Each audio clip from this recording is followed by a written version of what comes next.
The history of Fathom. Language has changed substantially throughout time. It first started with Old English before the 1100s, then went to Middle English between the 1100s to the 1500s, to Early Modern English from the 1500s to the 1700s, to finally Modern English after the 1700s. From Old English came many of the most basic terms in the language, like child, eat, and fight.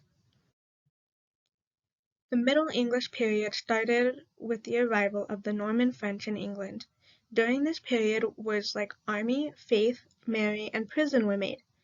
Middle English had changed substantially from Old English, but more changes were to be made. The vowel sounds of that time are very different from what we know now.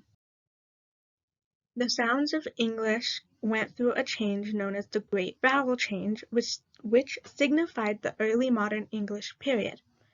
During this period, the raising of vowel sounds like a long O in moon happened. During these different periods of English and the changes that occurred when modern English was made after the 1700s, some sounds disappeared from the pronunciation of certain words known as sound loss.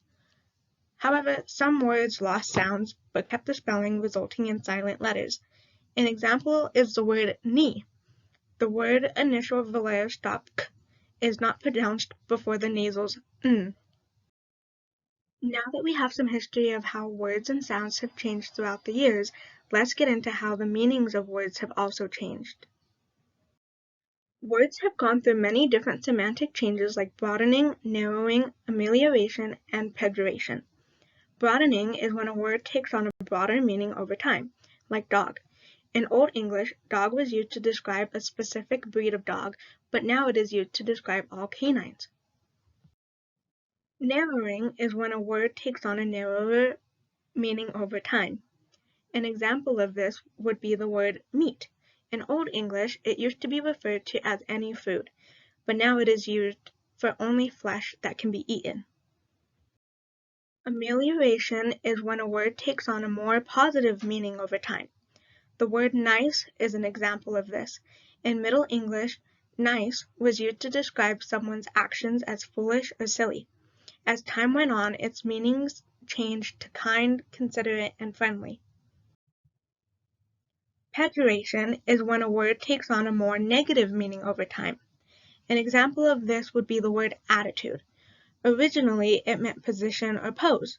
Then, it shifted to meaning a mental state or mode of thinking. It is now commonly used when someone might have an antagonistic manner, like, dang, he sure has an attitude. With all of this being said, I thought that it was very interesting to research what different words meant in Old English compared to what they mean now. One word I found particularly interesting is the word fathom. According to Merriam-Webster Dictionary, in Old English, fathom meant outstretched arms. It was used to measure a depth of 6 feet using the distance of fingertip to fingertip. As a verb, it was used as a synonym for the modern English word embrace. To fathom someone was to clasp the person in your arms. In the 1600s, it was used to mean to measure by a sounding line. It was also another synonym for probe and investigate. According to the online etymology dictionary, fathom has inherited a meaning from the German word thread, making fathom reference to spreading out. In the 1600s, during the early modern English period, the meaning of fathom changed from outstretched arms to understanding after much thought, take surroundings, and comprehension. It went from being used as a unit of length equal to 6 feet to meaning the understanding of something. An example of fathom being used now would be, I could not fathom the thought of that happening. Just like everything else has changed in the world, so has language. It is so interesting to learn about where our language started years ago before the 1100s and to see how different a lot of words are now. What's a word from Old English that you find interesting?